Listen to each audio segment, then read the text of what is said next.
So good afternoon, everyone. Welcome on the show. We are in business. Today, we're really lucky to have a great person on the show, Nicki Thompson. She's a health and wellness coach. She has lots of experience. She's in Montreal. So for all your needs, we know that it's hard to get active. We know it's hard to keep a diet during this time of COVID. For the last 6 months, everything's closed. But Nicki is here to help us and give us some good tips to go forward with our health and fitness. And we're going to start now. Hello, Nicki. Hello, Eitan. How are you? Really good. So thank you for accepting the offer. Thank you for being on the show. Thank you for having me. Perfect. So we're going to start with the first question. Why did you choose the field of coaching? I chose the field of coaching because I am passionate about people. I'm passionate about self-development, and there's a lot of things that I implemented into my own life to really increase my level of well-being, my level of health, my performance in everyday life. And I just wanted to be able to share that with other people. Very nice. So for sure, in every field, we need some passion, to really have it done properly. So of course, the second question that we have is, we know the COVID situation is hitting everyone really hard, and it's hard to keep healthy. What are different ways you can offer so that everyone can keep a proper diet?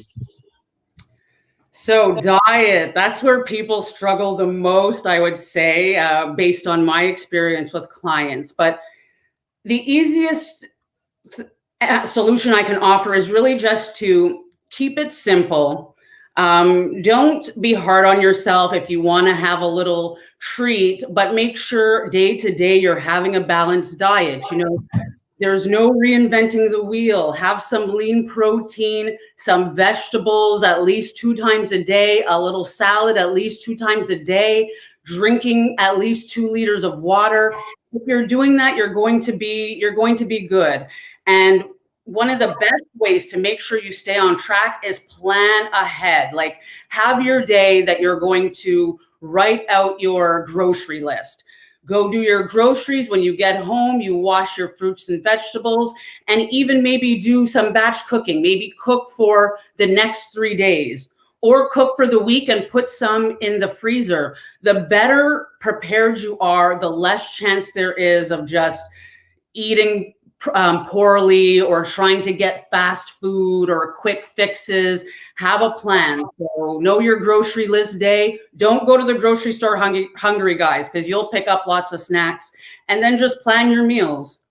Right, so that's a great advice. The planning, because I guess most of the time why people eat lots of junk is they're too lazy either to make a whole meal. Let's say it's in the middle of the day, they're working, they're just gonna grab something that's already made, maybe some cake or things like that. So that's a great advice. Exactly. And so now we know the diet part, you have it covered. You gave us a great advice. Now we're going to the gym part. So we know all the gyms are closed. There's some petitions going around. They want to open the gyms. Some want to keep the gyms closed. It's in the middle. But now the fact is everything's closed. People are at home. What can they do to exercise? What can they do to keep healthy? Well, if you were going to the gym before and lifting weights, yes, it is. Like myself, I love to lift heavy weights, so it's tough now that the gyms are closed. But there's a lot of people that were they weren't even going to the gym before. So I would say, instead of looking at it as you got to get that intense workout in, maybe this time during COVID could be a time to focus on things that you were not focusing on as much before when you were going to the gym, such as stretching, such as mobility. You could go on YouTube, pull up a yoga, like they have full-length yoga classes.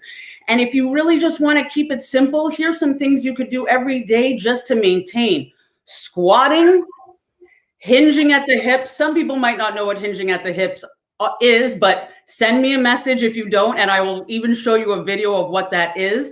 But it's just to make sure you have a full balanced range. So squat, hinging at the hips, push-ups, some type of pulling exercise, some sit and some planks. If you do that regularly, that's a good maintenance, you know, and you do it in the range where you're comfortable. Maybe you're doing 20 of each. Maybe you're doing 10 of each. Maybe you're doing 3 sets of 50 of each, or 100. You know, you have to find where your intensity level is. If you do that 3 times a week and throw in a couple of mobility videos that you can find anywhere on YouTube, you'll be able to maintain. But you know, don't feel bad if you can't go hard at the gym. As long as you're even maintaining a third of the level of exercise you were doing at the gym, you'll be okay during this COVID closure. You're not going to be totally out of shape by the time we go back. Perfect, Nicki. So I really like this answer. And, you know, in a way, I feel like it might be also in some way an excuse to say the gyms are closed, because, you know, with all the exercises you just described, you know, this can build the entire muscles of the whole body. There's so many different things that are free, that are easy to do anywhere, because you just need to use your body weight. So and so, you know, yeah. What? There's still the workout parks outside. It's starting to get a little bit cold, but I think we still have some time to use those parks outside. And those exercises I just said, they will target the front, the back, the front of the legs and the back of the legs and the core. And that's just 5 exercises. And all of those exercises, you can progress them with your body weight. So there really is no excuse.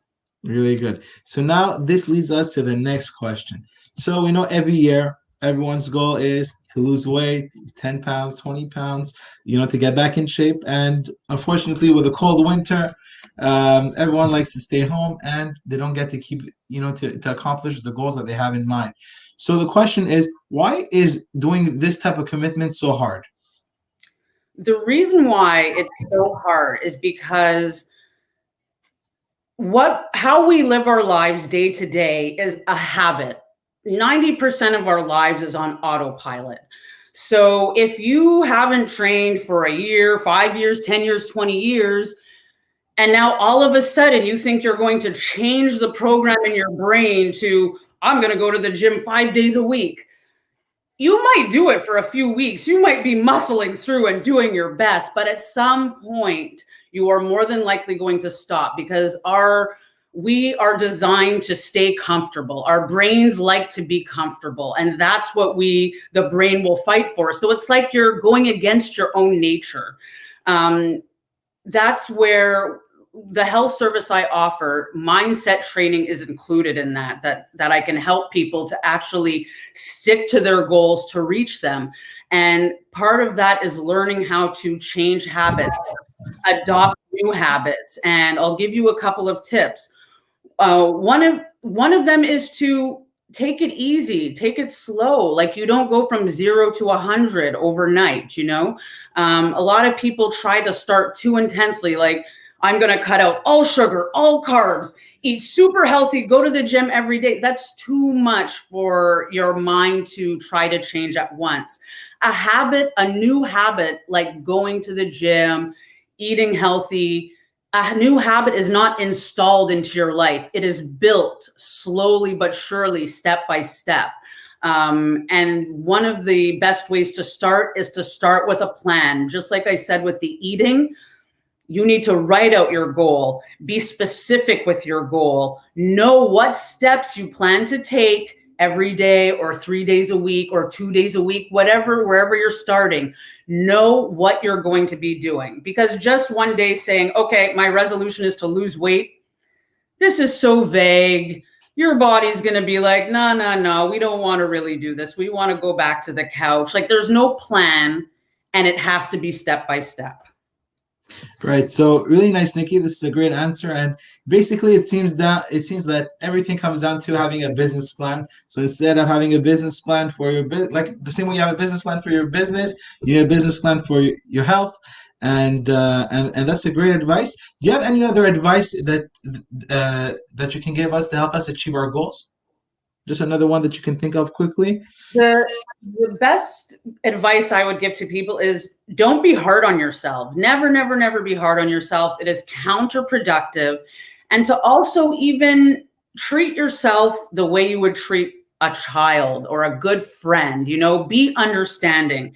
This is more conducive to getting back to what's right. It's more conducive to getting back on the right path versus being hard on yourself if you missed the gym or maybe you cheated with your food.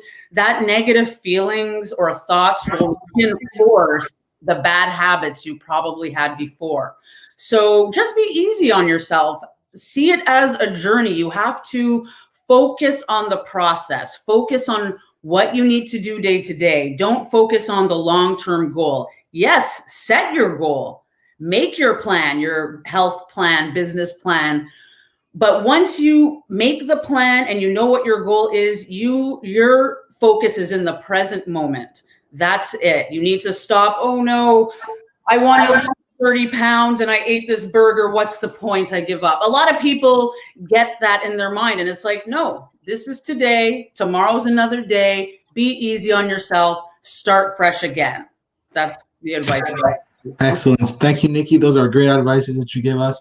So for everyone watching, Nicki can be joined on a website or directly on LinkedIn. She does a great work. She'll be there to help you along the way. She'll be there to help you make this business plan / health plan, right? So the same way we go to a professional whenever we need, for accounting and all those things. So for our health, for our fitness, for our diet, we should go to a specialist. So thank you, Nicki. It was great having you, and hope to to discuss with you soon. Thank you so much. Have a great day. Thank you.